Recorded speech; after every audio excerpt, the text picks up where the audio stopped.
संत भेटिया नानक मन परगास। हों टुंडेंदी जन मैंडे ना नानक अलख ना लखिया गुरमुख दे दिखाल। जैसा गुरु सुनीदा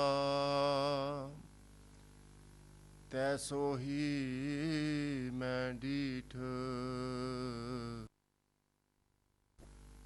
विछड़िया मेले प्रभु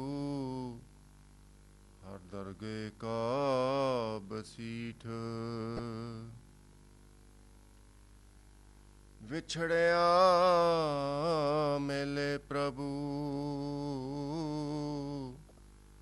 हर दरगे का बसीठ।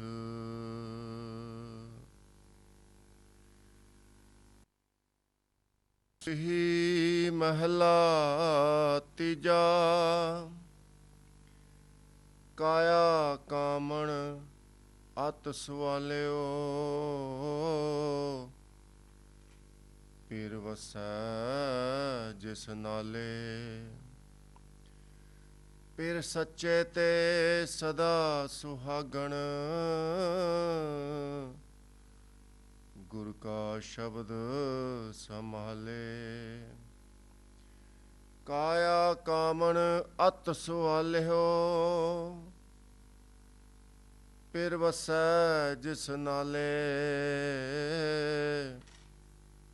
पिर सच्चे ते सदा सुहागण गुर का शब्द संभाले। हर की भगत सदा रंग राता हूँ मैं विचों जाले। वाहो वाहो पूरे गुर की बाणी पूरे गुर ते उपजी समाणी। रहाओ काया अंदर सब किछ वसै खंड मंडल पाताला।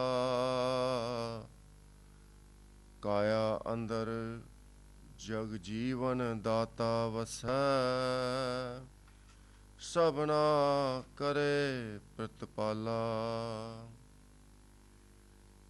काया सदा सुहेली गुरमुख नाम समाला। काया अंदर जग जीवन दाता वसै सबना करे प्रतिपाला। काया कामण सदा सुहेली गुरमुख नाम समहला। सतगुਰਾਂ ਦੀ ਸਾਜੀ ਨਿਵਾਜੀ ਸਾਧ ਸੰਗਤ ਜੀਓ, ਪਿਆਰ ਨਾਲ ਸਤਿਗੁਰਾਂ ਦੀ ਬਖਸ਼ੀ ਹੋਈ ਫਤਿਹ ਸਾਂਝੀ ਕਰਨੀ ਜੀ। ਵਾਹਿਗੁਰੂ ਜੀ ਕਾ ਖਾਲਸਾ ਵਾਹਿਗੁਰੂ ਜੀ ਕੀ ਫਤਿਹ। ਸਤਿਗੁਰਾਂ ਨੇ ਅਪਾਰ ਰਹਿਮਤ ਕਰਕੇ ਅੱਜ ਦਾ ਪਵਿੱਤਰ ਹੁਕਮਨਾਮਾ ਸੱਚਖੰਡ ਸ਼੍ਰੀ ਹਰਿਮੰਦਰ ਸਾਹਿਬ ਤੋਂ ਬਖਸ਼ਿਸ਼ ਕੀਤਾ ਹੈ। ਧੰਨ ਧੰਨ ਸ਼੍ਰੀ ਗੁਰੂ ਗ੍ਰੰਥ ਸਾਹਿਬ ਮਹਾਰਾਜ ਦੇ ਪਵਿੱਤਰ ਤੇ ਪਾਵਨ ਸਰੂਪ ਵਿੱਚ 754 ਅੰਗ ਤੇ ਸੁਭਾਇਮਾਨ ਹੈ। ਸੂਹੀ ਮਹੱਲਾ ਤੀਜਾ ਕਾਇਆ ਕਨ ਅਤ ਸਵਾਲਿਓ ਪਿਰ ਵਸੈ ਜਿਸ ਨਾਲੇ। ਪਿਰ ਸੱਚੇ ਤੇ ਸਦਾ ਸੁਹਾਗਣ ਗੁਰ ਕਾ ਸ਼ਬਦ ਸੰਭਾਲੇ। ਕਾਇਆ ਦਾ ਭਾਵ ਹੈ ਸਰੀਰ। ਸਵਾਲਿਓ ਮੈਨੇ ਬਹੁਤ ਸੋਹਣੀ ਹੈ, ਬਹੁਤ ਵੱਡਮੁੱਲੀ ਆ। ਕਿਉਂ ਵੱਡਮੁੱਲੀ ਆ? ਕਾਇਆ ਦੇ ਵਿੱਚ ਕਿਹੜੀ ਖੂਬੀ ਹੈ ਜਿਹਦੇ ਕਰਕੇ ਕਾਇਆ ਇੰਨੀ ਵੱਡਮੁੱਲੀ ਆ? ਮਹਾਰਾਜ ਜਵਾਬ ਦਿੰਦੇ ਨੇ ਪਿਰ ਵਸੈ ਜਿਸ ਨਾਲੇ। इस काया का करता इस काया दे विच वसदा, तां करके वडमुली है। वो ਜਿਹੜੇ ਕਰਤੇ ਨੇ ਸਾਰਾ ਬ੍ਰਹਿਮੰਡ ਬਣਾਇਆ। ਬ੍ਰਹਿਮੰਡ ਦੀ ਖੋਜ ਕਿੰਨੇ ਸਾਇੰਸਦਾਨ ਕਰ ਰਹੇ, ਪਰ ਹਾਲੇ ਵੀ ਕੋਈ ਹੱਦ ਬੰਨਾ ਲੱਭਾ ਨਹੀਂ। ਕਾਇਆ ਦੇ ਵਿੱਚ ਇੰਨੇ ਭੇਦ ਨੇ, ਸਰੀਰ ਦੇ ਵਿੱਚ ਸਾਡੇ ਇੰਨੇ ਭੇਦ ਨੇ, ਅਸੀਂ ਲੱਭ ਨਹੀਂ ਸਕੇ। ਤਾਂ ਹੀ ਮਹਾਰਾਜ ਫਰਮਾਉਂਦੇ ਨੇ ਵੀ ਜਿਹੜਾ ਗੁਰਮੁਖ ਹੈ ਆਪਣੀ ਕਾਇਆ ਨੂੰ ਖੋਜਦਾ। ਹੁਣ ਸਾਡਾ ਕਿੰਨਾ ਸਮਾਂ ਬਰਬਾਦ ਹੁੰਦਾ, ਦੂਜਿਆਂ ਦੇ ਬਾਰੇ ਸੋਚਦੇ ਹਾਂ, ਅਸੀਂ ਦੂਜਿਆਂ ਦੀਆਂ ਗੱਲਾਂ ਕਰਦੇ ਹਾਂ, ਕਦੀ ਆਪਣੀ ਗੱਲ ਨਹੀਂ ਕੀਤੀ, ਕਦੀ ਆਪਣਾ ਵਿਚਾਰ ਨਹੀਂ ਕੀਤਾ ਵੀ ਮੈਂ ਕਿੱਥੇ ਖੜਾ। ਦੂਜੀ ਗੱਲ, ਮਹਾਰਾਜ ਕਹਿੰਦੇ ਵੀ ਅਸੀਂ ਕਿੰਨਾ ਪਰਹੇਜ਼ ਕਰਦੇ ਹਾਂ। ਭਾਈ ਮੇਰਾ ਖਾਣਾ ਸੁੱਚਾ, ਮੇਰੇ ਖਾਣੇ ਨੂੰ ਹੱਥ ਨਾ ਲਾਇਓ, ਦੇਖੋ ਮੈਂ ਕਿੰਨਾ ਸਾਫ਼ ਇਨਸਾਨ ਹਾਂ। ਤੇ ਮਹਾਰਾਜ ਕਹਿੰਦੇ ਕਾਇਆ ਦੇ ਵਿੱਚ ਪਰਮੇਸ਼ਰ ਜਿਹੜਾ ਪਵਿੱਤਰ ਤੇ ਪਾਵਨ ਪਰਮੇਸ਼ਰ ਆ ਉਹ ਵਸਦਾ, ਤੇ ਤੂੰ ਆਪਣੀ ਉਹ ਮੰਡਲੀ ਦੇ ਵਿੱਚ ਜਾ ਕੇ ਬਹਿ ਜਾਣਾ ਕਾਇਆ ਨੂੰ ਲੈ ਕੇ, ਜਿੱਥੇ ਝੂਠ ਮਾਰਿਆ ਜਾਂਦਾ, ਜਿੱਥੇ ਚੁਗਲੀਆਂ ਹੁੰਦੀਆਂ। ਉਹ ਧਿਆਨ ਨਾਲ ਸੋਚ, ਲੋਕਾਂ ਨੂੰ ਦਿਖਾਣਾ ਵੀ ਮੈਂ ਕਿੰਨਾ ਸਾਫ਼ ਹਾਂ। ਤਾਂ ਹੀ ਨਾਨਕ ਦੇਵ ਮਹਾਰਾਜ ਜੀ ਨੇ ਆਸਾ ਦਵਾਰ ਦੀ ਬਾਣੀ ਦੇ ਵਿੱਚ ਪੰਡਤਾਂ ਨੂੰ ਬੁਲਾ ਕੇ ਸਮਝਾਇਆ। ਕਹਿੰਦੇ ਬ੍ਰਾਹਮਣੋ ਪੰਡਤੋ ਤੇ ਜੋ ਤੁਹਾਡੀ ਗਤੀ ਹੋਣੀ ਨਹੀਂ। ਕਹਿੰਦੇ ਮਹਾਰਾਜ ਕਿਉਂ ਨਹੀਂ ਹੋਣੀ? ਅੰਦਰੋਂ ਝੂਠੇ ਪੈਜ ਬਾਹਰ ਤੇ ਭਲੇ ਸੰਸਾਰ। ਅੰਦਰੋਂ ਝੂਠੇ ਪੈਜ ਬਾਹਰ, ਦੁਨੀਆ ਅੰਦਰ ਫੈਲ। ਦੁਨੀਆ ਦੇ ਵਿੱਚ ਫੈਲੇ ਹੋਏ ਹੋ, ਭਾਵ ਦੁਨੀਆ ਦੇ ਵਿੱਚ ਤੁਹਾਨੂੰ ਸਾਰੇ ਲੋਕੀ ਜਾਣਦੇ ਨੇ ਵੀ ਤੁਸੀਂ ਬੜੇ ਧਰਮੀ ਇਨਸਾਨ ਹੋ, ਪਰ ਅੰਦਰ ਦੇਖੋ, ਅੰਦਰੋਂ ਝੂਠੇ, ਅੰਦਰੋਂ ਤੁਸੀਂ ਝੂਠੇ ਹੋ। 68 ਤੀਰ ਜੇ ਨਹਾਵਹਿ ਉਤਰੇ ਨਾਹੀ ਮੈਲ। ਬ੍ਰਾਹਮਣੋ ਪੰਡਤੋ ਤੁਸੀਂ ਕਿੰਨੇ ਤੀਰਥਾਂ ਤੇ ਜਾ ਕੇ, 68 ਤੀਰਥਾਂ ਤੇ ਜਾ ਕੇ ਇਸ਼ਨਾਨ ਵੀ ਕਰ ਲੈਂਦੇ ਹੋ, ਪਰ ਤੁਹਾਡੇ ਮਨ ਦੀ ਮੈਲ ਹਾਲੇ ਵੀ ਨਹੀਂ ਉਤਰੀ। ਹਾਲੇ ਵੀ ਤੁਸੀਂ ਜੰਤਰੀਆਂ ਦੇਖ ਕੇ, ਰਾਸ਼ੀਆਂ ਦੇਖ ਕੇ, ਹੱਥ ਦੇਖ ਕੇ ਲੋਕਾਂ ਦਾ ਭਵਿੱਖ ਦੱਸਦੇ ਹੋ, ਪਰ ਤੁਹਾਨੂੰ ਇਹ ਨਹੀਂ ਪਤਾ ਅਕਾਲ ਪੁਰਖ ਵਾਹਿਗੁਰੂ ਇੱਕ ਛਿਣ ਦੇ ਵਿੱਚ ਭਵਿੱਖ ਬਦਲ ਸਕਦਾ। ਗੁਰੂ ਅਮਰਦਾਸ ਮਹਾਰਾਜ ਦੇ ਦਰਬਾਰ ਦੇ ਵਿੱਚ ਇੱਕ ਗੁਰਸਿੱਖ ਆਇਆ, ਕਿਉਂਕਿ ਉਹਨੂੰ ਪੰਡਤ ਨੇ ਕਿਹਾ ਸੀ ਭਾਈ ਤੇਰਾ ਭਵਿੱਖ ਬੜਾ ਮਾੜਾ, ਤੇਰੇ ਪਰਿਵਾਰ ਦੇ ਵਿੱਚ ਮੌਤ ਹੋ ਜਾਣੀ ਆ, ਤੇਰੇ ਪਰਿਵਾਰ ਦੇ ਵਿੱਚ ਬਹੁਤ ਗਰੀਬੀ ਹੋ ਜਾਣੀ। ਉਹਨੇ ਗੋਪਾਲ ਸ਼ਹਿਰ ਦੇ ਵਿੱਚ ਜਾ ਕੇ ਗੁਰੂ ਅਮਰਦਾਸ ਮਹਾਰਾਜ ਦੇ ਦਰਬਾਰ ਦੇ ਵਿੱਚ ਸ਼ਰਨ ਲਈ। ਕਹਿੰਦੇ ਮਹਾਰਾਜ ਮੇਰੀ ਰੱਖਿਆ ਕਰੋ। ਪੰਡਤ ਨੂੰ ਮੈਂ ਪੁੱਛਿਆ ਸੀ ਵੀ ਇਹ, ਉਹ ਪੰਡਤ ਕਹਿੰਦਾ ਮੈਂ ਇਲਾਜ ਨਹੀਂ ਦੱਸ ਸਕਦਾ, ਮੈਂ ਸਿਰਫ ਭਵਿੱਖ ਦੱਸ ਸਕਦਾ। ਪੁੰਨ ਦਾਨ ਕਰਦੇ, ਹੋ ਸਕਦਾ ਸਮਾਂ ਠੀਕ ਹੋ ਜਾਏ। ਗੁਰੂ ਅਮਰਦਾਸ ਮਹਾਰਾਜ ਜੀ ਨੇ ਫਰਮਾਇਆ ਉਸ ਵਾਹਿਗੁਰੂ ਨੂੰ ਚੇਤੇ ਕਰ, ਉਹਦੇ ਭਾਣੇ ਦੇ ਵਿੱਚ ਰਹਿ, ਹੀ ਰਹੇਗਾ। ਉਹ ਜਦੋਂ ਸਿੰਘ ਵਾਪਸ ਗਿਆ ਉੱਥੇ ਪੰਡਤ ਕੋਲ, ਅਗਲੇ ਦਿਨ ਹੱਥ ਦਿਖਾਇਆ ਤੇ ਉਹ ਪੰਡਤ ਹੈਰਾਨ ਰਹਿ ਗਿਆ, ਤੇਰੇ ਹੱਥ ਦੀਆਂ ਲੈਣਾ ਚੇਂਜ ਹੋ ਗਈਆਂ, ਤੂੰ ਕਿੱਥੇ ਗਿਆ ਸੀ? ਇਹ ਸਰੀਰ ਇੰਨਾ ਪਵਿੱਤਰ ਹੈ, ਇਸ ਸਰੀਰ ਦੇ ਵਿੱਚ ਸਰਵ ਸ਼ਕਤੀਮਾਨ ਪਰਮੇਸ਼ਰ ਆਪ ਵਸਦੇ ਨੇ, ਅਸੀਂ ਕਿੱਥੇ ਭੱਜੇ ਫਿਰਦੇ ਹਾਂ?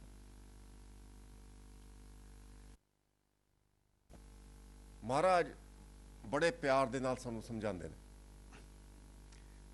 ਕਿਸੇ ਨੇ ਹਿਰਨ ਨੂੰ ਪੁੱਛਿਆ ਭਈ ਹਿਰਨ ਤੂੰ ਜੰਗਲ ਦੇ ਵਿੱਚ 60 ਮੀਲ ਰਫ਼ਤਾਰ ਤੇ 60 ਮੀਲ ਪ੍ਰਤੀ ਘੰਟੇ ਦੀ ਰਫ਼ਤਾਰ ਨਾਲ ਭੱਜੀ ਜਾਣਾ, ਤੈਨੂੰ ਕਾਹਦੀ ਲੋੜ ਆ?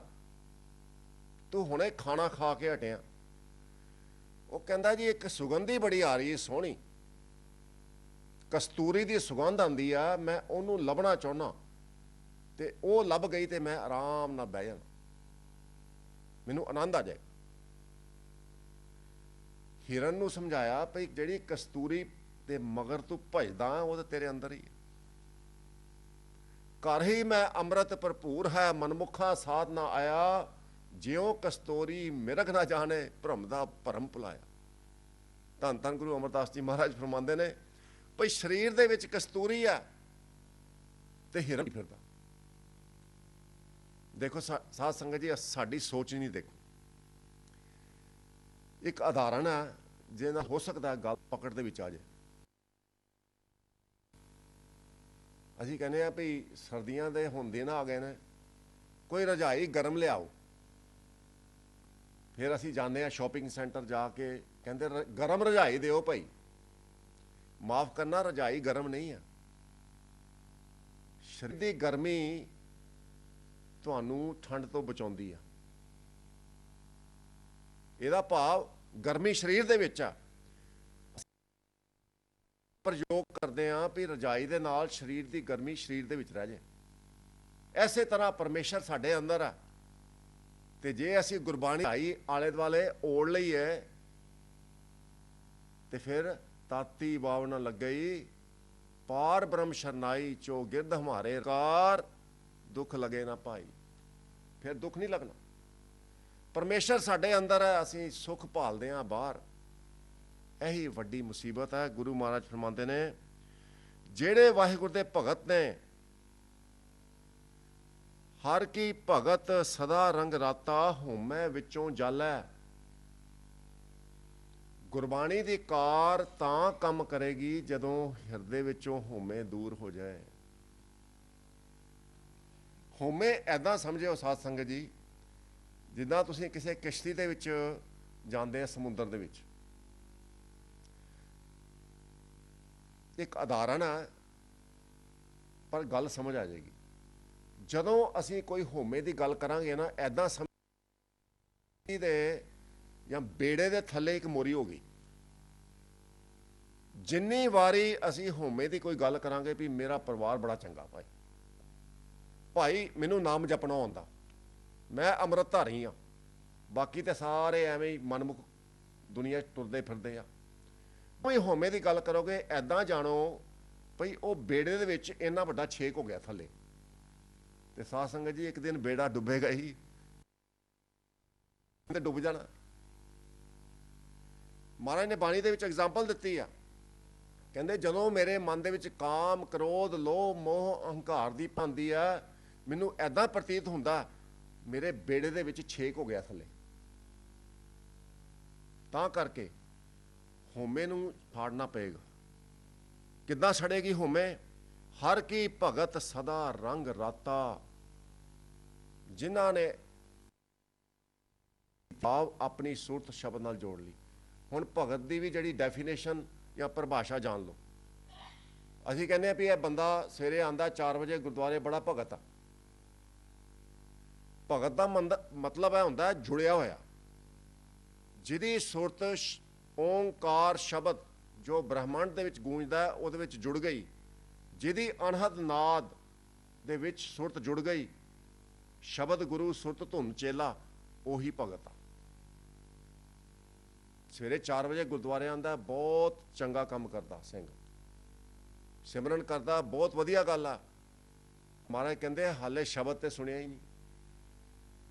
ਇਹ ਜੀਓ ਬਹੁਤੇ ਜਨਮ ਭਰਮਿਆ, ਤਾਂ ਸਤਿਗੁਰ ਸ਼ਬਦ ਸੁਣਾਇਆ। ਸਤਿਗੁਰ ਜੇਵੜ ਦਾਤਾ ਕੋ ਸੁਣਿਓ ਲੋਕ ਸਭਾਇਆ। ਦੁਨੀਆ ਦੇ ਲੋਕੋ ਸੁਣ ਲੋ। ਧਾਰਮਿਕ ਕਰਮ ਕਰਦੇ ਜੀ ਸਦਕੇ, ਪਰ ਜਦ ਤੱਕ ਤੁਹਾਨੂੰ ਹਿਰਦੇ ਵਿੱਚ ਅਣਹਦ ਨਹੀਂ ਹੁੰਦਾ, ਪਰਮਾਤਮਾ ਦੇ ਦਰਸ਼ਨ ਨਹੀਂ ਹੁੰਦੇ। ਐਦਾਂ ਜਾਣੋ ਵੀ ਟਾਈਮ ਵੇਸਟ।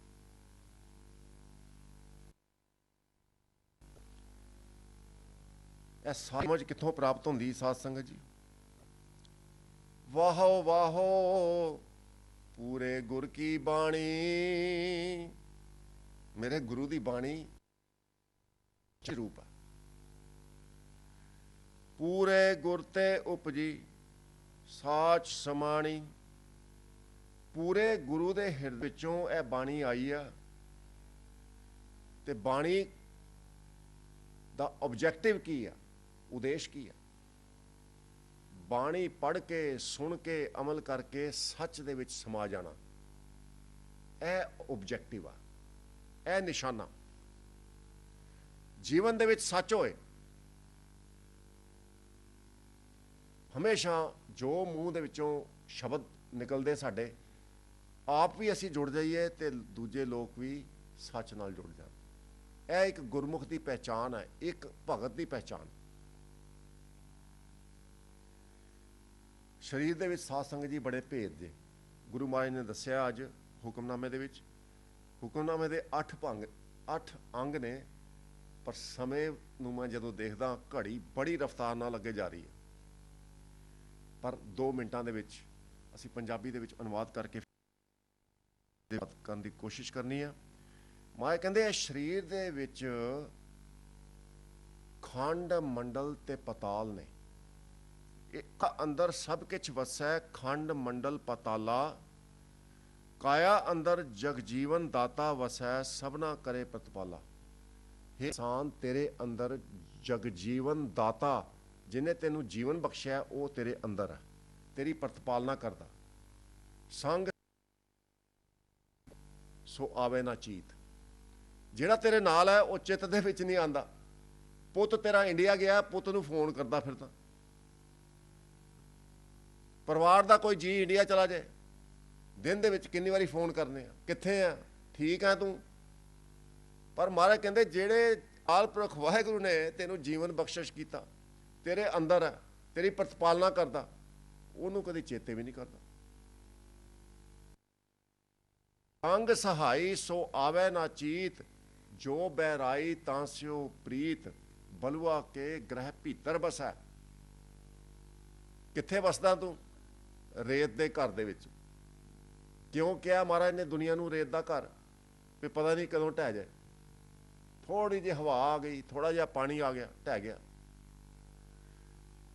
ਇਨਸਾਨ ਸਮਝ ਆ, ਪਰਮਾਤਮਾ ਤੇਰੇ ਅੰਦਰ ਆ। ਪਰਮਾਤਮਾ ਦੀ ਹੋਂਦ ਕਰਕੇ ਤੂੰ ਸਵਾਸਾਂ ਤੋਂ ਬਿਨਾਂ ਤੇਰਾ 2 ਮਿੰਟ ਵੀ ਜੀਵਨ ਨਹੀਂ। ਉਹਦੀ ਸੇਵਾ ਕਰ, ਯਾਦ ਕਰ, ਉਹਦੇ ਹੁਕਮ ਦੇ ਵਿੱਚ।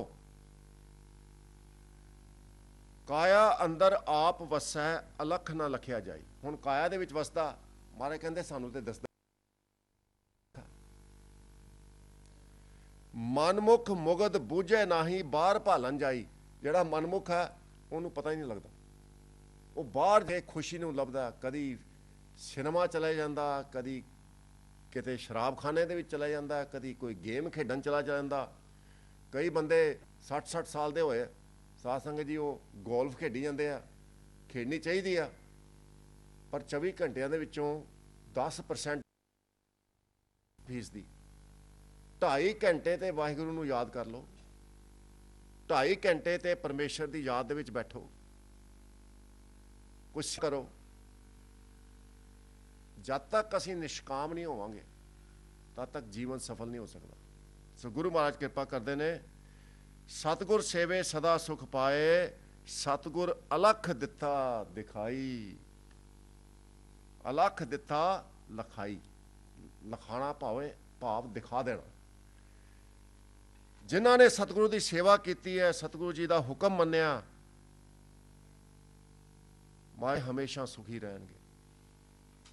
ਸਤਿਗੁਰੂ ਨੇ ਅਲਖ ਵਾਹਿਗੁਰੂ ਨੂੰ ਲਖਾ ਦਿੱਤਾ, ਦਿਖਾ ਦਿੱਤਾ। ਸੋ ਗੁਰੂ ਮਹਾਰਾਜ ਕਿਰਪਾ ਕਰਨ।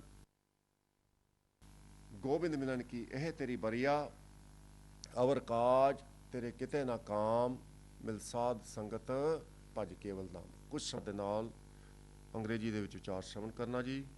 ਭੁੱਲਾਂ ਚੁੱਕਾਂ ਦੀ ਮਾਫੀ। ਸੂਹੀ ਮਹਲਾ ਤੀਜਾ, ਕਾਇਆ ਕਾਮਣ ਅਤ ਸਵਾਲਿਓ, ਫਿਰ ਵਸੈ ਨਾਲੇ, ਫਿਰ ਸੱਚੇ ਸਦਾ ਸੁਹਾਗਣ, ਗੁਰ ਕਾ ਸ਼ਬਦ ਸੰਭਾਲੇ। Today's Hukamnama is composed by Dhan Dhan Guru Amar Das Ji Maharaj in Rag Suhi. Suhi creates the devotional mood. Hukmnama is placed in Dhan Dhan Shri Guru Ji Maharaj on Ang 704. Kaya Kaman At Swalyo. Body. Kaman means bride. Pir means husband lord. So it's just a metaphor. Union of soul with the supreme soul, the creator, is referred to as Anand Karaj, the wedding ceremony. Our soul is bride, supreme Atma, Almighty Creator is the bridegroom. Guru Maharaj describes in today's Hukmnama, this body is beautiful, priceless. Swalyo. Swalyo means beautiful. Why this body is so beautiful? We always say, this body is amazing. How you can hear and react through our sensory system.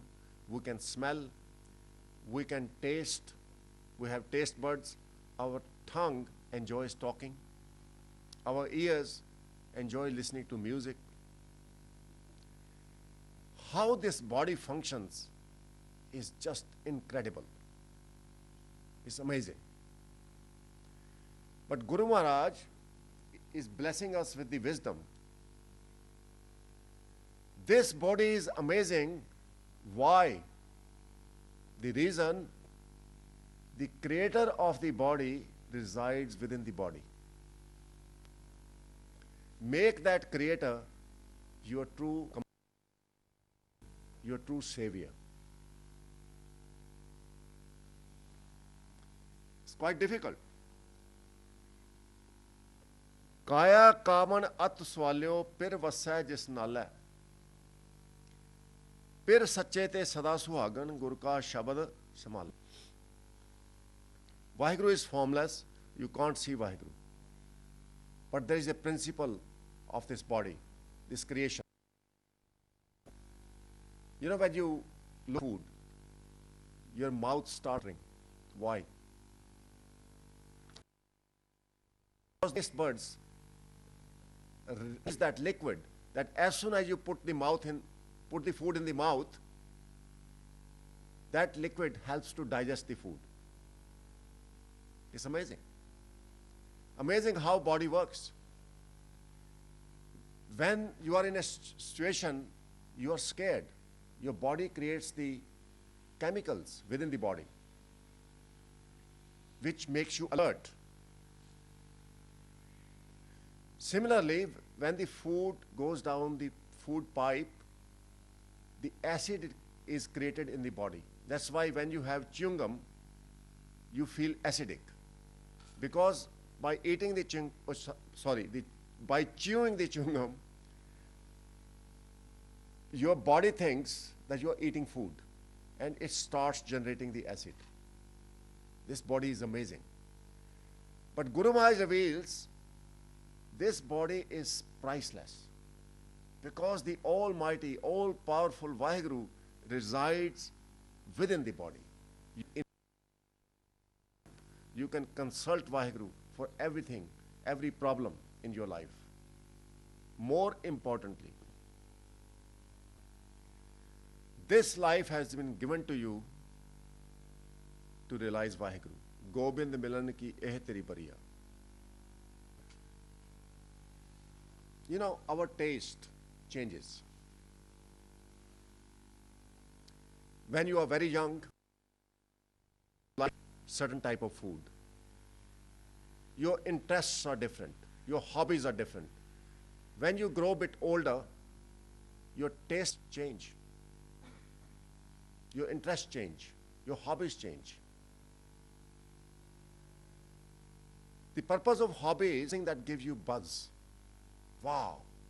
So you can entertain yourself. In today's Hukmnama, Guru Maharaj is revealing the best entertainment, the best pleasure you can have is when you connect to the Creator. Within your body there is Creator. When you connect to the Creator, you will have the nectar trickling down from your 10th gate, which is in your brain, down in your body. That state of mind cannot be described. सुन समाद अहनत तैनाद कहन न जाई अचरज बिस्माद तिन देखिया जिस आप दिखाए नानक तिस जन सोजी पाए. You will feel the vibration in your body.